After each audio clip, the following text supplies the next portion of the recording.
मां चिंतां कुरु देवर्षे हर्षं चित्ते समावह उपायः सुख साध्योऽत्र वर्तते पूर्व एव हि।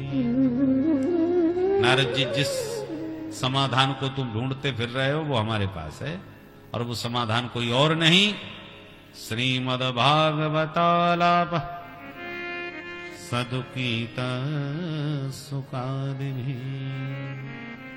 श्रीमद्भागवत महापुराण जो सुखदेव जी जैसे परमहंसों की वाणी से गाया हुआ यह संगीत है, सतु गीत है, श्रीमद्भागवत गीत है। किसने गाया? शुकादिभिः, सुखदेव आदि परमहंसों ने गाया है।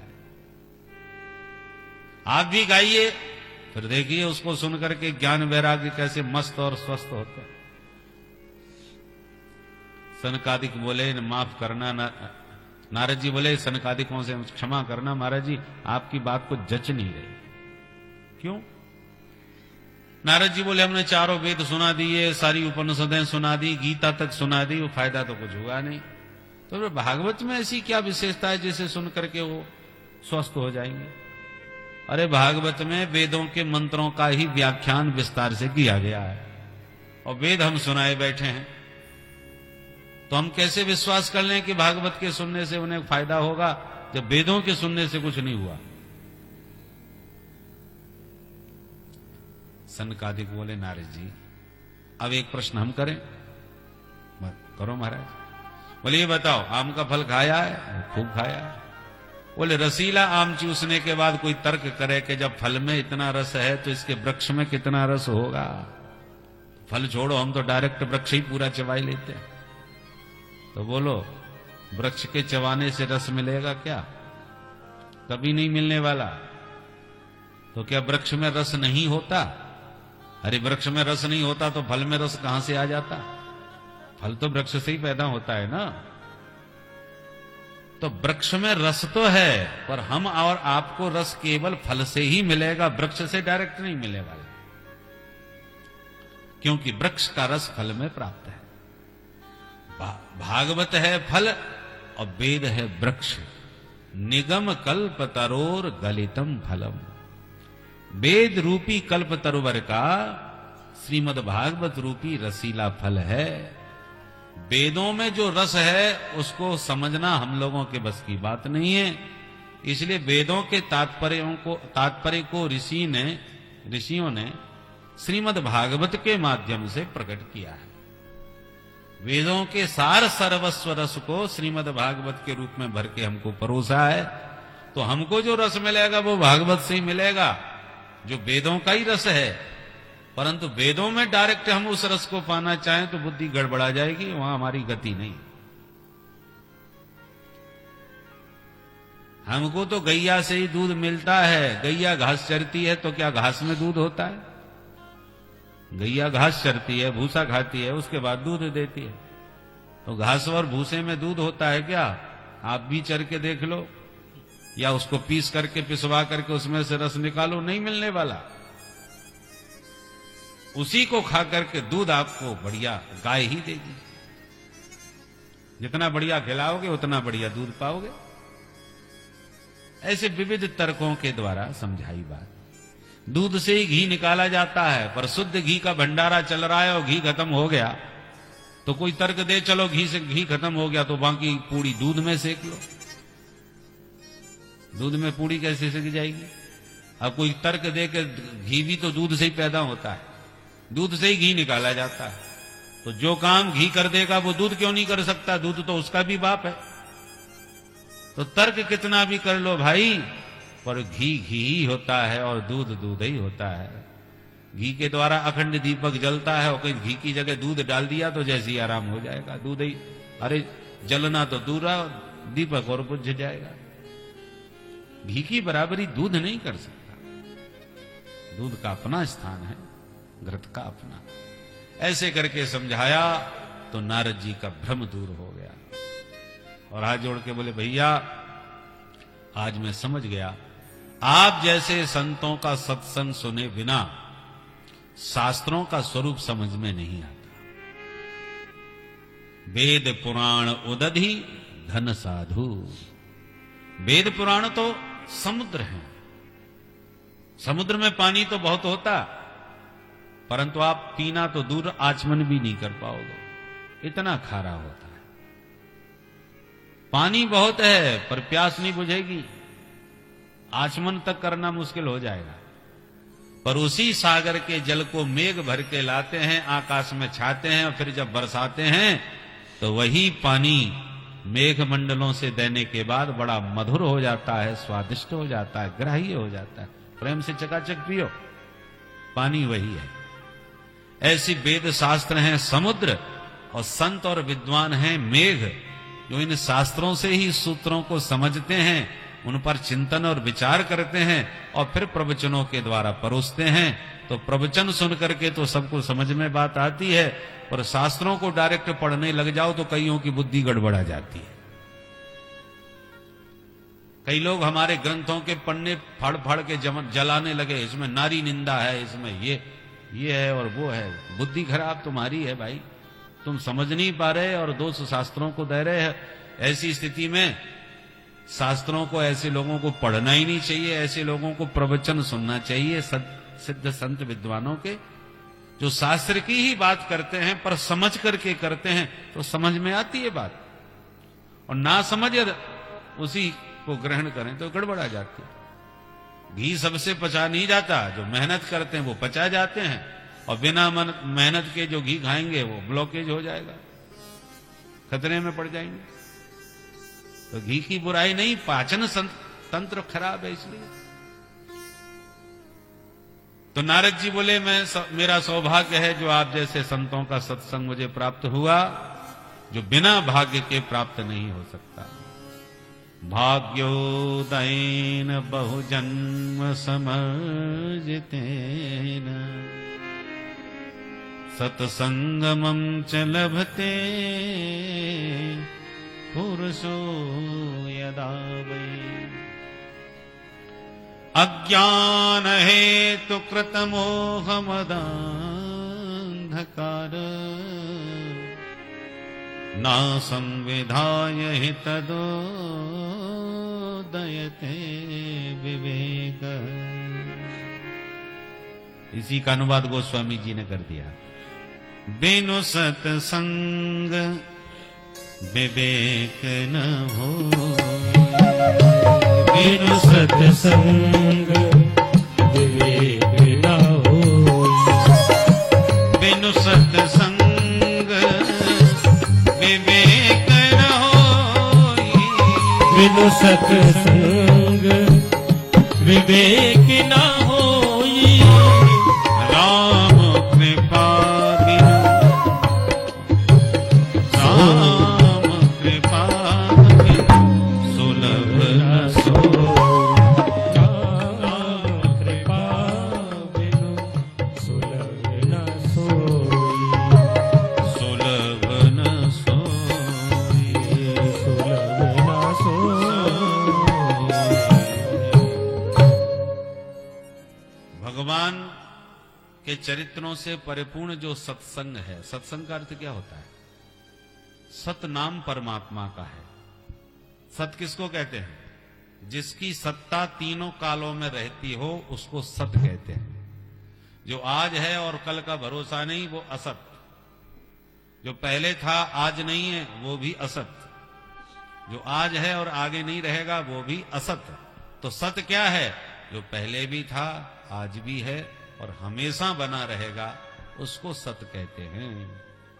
तो ऐसे सत केवल परमेश्वर हैं, त्रिकाला बाधित हैं, और उस सत्य के साथ जो हमारा संग कर दे, हमें जोड़ दे, हमें मिला दे, उसका नाम है सत्संग। सत्संग इसका नाम नहीं है कि बताओ सूपन खा के पति का नाम क्या था। अब ढूंढते पुराणों को पढ़ते रहो, ढूंढते रहो ग्रंथों में क्या नाम था। भाई शादी तो हुई थी उसकी, क्या हो रहा है साहब, क्या माथापच्ची चल रही है? अरे साहब सत्संग हो रहा है। ये सत्संग नहीं है। पहले तो ढूंढना मुश्किल, पे ढूंढ भी लिया, पता लगा भी लिया, तो कौन सी रिश्तेदारी बनानी है उससे? होगा कोई नाम। तो व्यर्थ में ये माथा पच्ची करना सत्संग नहीं है। सत्संग का अर्थ है जो तुम्हारा मन परमात्मा के साथ जोड़ दे, जिस चर्चा को सुनकर के तुम्हारा मन भगवत प्रेम में डूब जाए, भगवान के साथ तुम्हारा हृदय भर जाए, मिल जाए, वो सत्संग है। और ऐसा दिव्य सत्संग हरि कृपा के बिना संभव नहीं होता, क्योंकि सत्संग से ही उदयते विवेकः, व्यक्ति का सोया हुआ विवेक जागता है। और जब तक व्यक्ति का विवेक नहीं जगेगा तब तक उसके भीतर का अज्ञान रूपी अंधकार नहीं मिटेगा। तो संत का उपदेश, सदगुरु का उपदेश सूर्य की किरणों के समान होता है। सूर्य की किरण निकलती है तो सारा अंधकार दूर कर देती है। ऐसे ही सदगुरु के शब्दों की किरण जब कर्ण रंध्र से हृदय में पहुंचती है तो भीतर का अज्ञान रूपी जो अंधकार है वो सब समाप्त कर देती है। इसलिए बंदौ गुरुपद कंज कृपा सिंधु नर रूप हरि। विशेषता क्या है गुरुदेव की कि महामोह तम पुंज जासु वचन रवि करनी कर। महामोह का जो तम पुंज हम लोगों के भीतर भरा हुआ है, तम माने अंधकार, अज्ञान के अंधकार को गुरुदेव के वचनों की किरण से सब वह अंधकार भीतर का मिट जाता है। नारद जी बोले भैया मुझे आपके श्रीमुख से एक बार श्रीमद् भागवत सुनने का मन है। सनकादि बोले हम भी तैयार हैं, चलो सुना देंगे। कहां चले? गंगा द्वार समीपे तु तटमानंद नामकम। चलो हरिद्वार में चलते। तो बद्रीनाथ से हरिद्वार में आए गए और हरिद्वार में आते ही ऋषि मुनियों को पता चला तो हजारों महात्मा दौड़ दौड़ के कथामृत पान करने के लिए हरिद्वार गंगा तट पर आने लगे। भृगुर वशिष्ठश्च वनश्च गौतमो मेधातिथिर देवल दैवरातौ रामस्तथा गादि सुतश्च साकलो मृकंड पुत्रा त्रिज पिप्पलादाः। ये बड़े बड़े महात्मा हैं, भृगु हैं, वशिष्ठ हैं, च्यवन हैं, गौतम हैं, अत्रि हैं, ये सब मैत्रेय आदि मुनि भागे भागे आए और विशाल संत समुदाय गंगा तट हरिद्वार में उपस्थित हो गया। जैसी कथा कहना प्रारंभ किया सनकादिकों ने, नारद जी हैं श्रोता, और श्रोता यदि जोरदार हो गए तो वक्ता को भी बड़ा जोश आता है। श्रोता यदि श्रोता तो वक्ता फिर वक्ता, और श्रोता यदि सोता तो वक्ता फिर वक्ता। बोलो राधे राधे राधे राधे। श्रोता जब खर्राटे बजाता है तो वक्ता भी बक बक करके टाइम पास करने लगता है। तो वक्ता कथा नहीं कहता, श्रोता कथा कहलवाते हैं। प्रबुद्ध श्रोता जब सामने होते हैं तो वक्ता फिर सुंदर सुंदर भावों को परोसने का प्रयास करता है। श्रोता वक्ता ज्ञान निधि, कथा राम की गूढ़। तो गूढ़ कथा कब होगी? जब श्रोता वक्ता दोनों ही ज्ञान निधि हों। अच्छा, वक्ता श्रोता ज्ञान निधि नहीं कहा, श्रोता वक्ता ज्ञान निधि का। श्रोता का नाम पहले लिया, क्यों? बोले श्रोता विद्वान होगा तो वक्ता को फिर तैयारी करके बोलना ही पड़ेगा। अब वक्ता खूब वेदांत की बात करे, खूब शास्त्रों की गंभीर चर्चा करे, और श्रोता उबासी भरने लगे और बाद में कमरे में आके वक्ता से कहे महाराज ये कैसी रूखी रूखी कथा सुना रहे हो, अरे दो चार चटपटे भजन ऐसे सुना दो कि बढ़िया ठुमका लगे, बढ़िया सब नाचे कूदे। ये रूखी रूखी कथा में उबासी आने लगती है, नींद आने लगती है। तो फिर वक्ता भी समझ जाता कि हम कायू फालतू अपने माथा पच्ची करें। जब नाच गा के ही काम चल रहा है तो माथा पच्ची करके हम शास्त्रों के स्वाध्याय में अपना श्रम क्यों करें। बोलो राधे राधे राधे राधे। श्रोता प्रबुद्ध होना चाहिए तो वक्ता को फिर तैयारी के साथ अपने आप बोलना पड़ेगा भाई, रेरा गेरा थोड़ी जम सकता है। श्रीधाम वृंदावन में जब हमारी कथा होती है, अभी कृष्णचंद्र शास्त्री जी ठाकुर जी महाराज वो अपने गुरुदेव की स्मृति, इस समय भी कथा चल रही है वहां, वो अपने गुरुदेव की पुण्य स्मृति में कराते हैं। तो वृंदावन के व्यासों को पता चला कि ख्याति प्राप्त व्यास हैं ठाकुर जी महाराज, कृष्णचंद्र शास्त्री जी। बोले वो कथा करवा रहे हैं और पाराशर जी कथा कह रहे हैं। तो जितना वक्ता समुदाय वृंदावन का तो था वो उपस्थित हुआ, पूरा हॉल केवल कथावाचकों से ही भरा रहता है। तो जब श्रोता सारे कथावाचक बैठे हों तो वक्ता को तो फिर हर विषय विचार करके ही बोलना पड़ेगा। जब रमेश भाई ओझा जी के यहाँ कथा होती थी पोरबंदर में, गुजरात में, उनके आश्रम में सांदीपनी में, तो 30 कथावाचक तो भाई श्री के ही शिष्य थे जो वहां आए थे, और उनका सांदीपनी गुरुकुल, वहां के बड़े बड़े प्राचार्य जो वहां पर 500 विद्यार्थी रहते थे वहां पर, वो सारे विद्यार्थी 500 और 500 विद्यार्थियों को पढ़ाने वाले प्राचार्य, व्याकरण के, वेदांत के, न्याय के सब आचार्य लोग। और पास में ही सोमनाथ संस्कृत विद्यालय था, वहां के कुलपति जी भी पधारे अपने परिकर को लेकर के। तो जितने संस्कृतज्ञ विद्वान थे, माने आधे से ज्यादा श्रोताओं में संस्कृतज्ञ विद्वान और जो धारा प्रवाह संस्कृत ही बोलते थे। तो ऐसे विद्वानों का जब समुदाय सन्मुख बैठा हो तो वक्ता को भी फिर अच्छी तरह सोच समझ करके ही बैठना और बोलना होगा। इसलिए श्रोता पहले प्रबुद्ध होना चाहिए, तो वक्ता को तो फिर प्रबुद्ध बनना पड़ेगा। अब उस वक्ता भले ही कितना विद्वान आके बैठ जाए, पर श्रोता यदि उसके सामने तदनुकूल न हो तो फिर वक्ता क्या तो बोले। वक्ता के सामने ही धर्म संकट खड़ा हो जाता है। अच्छा, कदाचित श्रोता बहुत बड़े विद्वान हो और वक्ता जिसने भागवत ठीक से पढ़ी ही ना हो, रासलीला में नाचे कूदे, और भगवान की लीला कथा तो उनको आती ही थी, तो कहने के लिए बैठ गए। आजकल मेला तो चल ही रहा है, तो इसमें हम भी भर्ती हो गए। अब बड़े विद्वान कोई अचानक फंस गए तो ऐसे फिर वक्ता घबरा जाते हैं कि अब यहां क्या बोला जाए।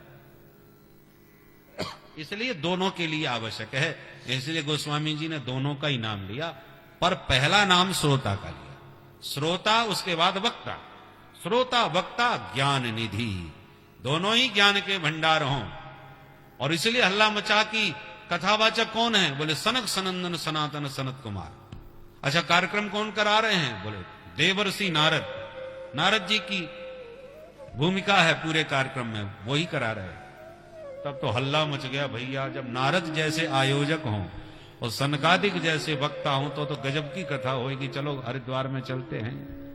इसलिए भृगु, अंगिरा, गौतम आदि बड़े बड़े ऋषि आए और जैसी कथा का महात्म्य प्रारंभ किया सनकादिकों ने कथा प्रारंभ में, कि अचानक महात्म श्रवण करते ही संकीर्तन की ध्वनि सुनाई पड़ने लगी। चौकन्ने सब चारों तरफ देखने लगे तो क्या देखा?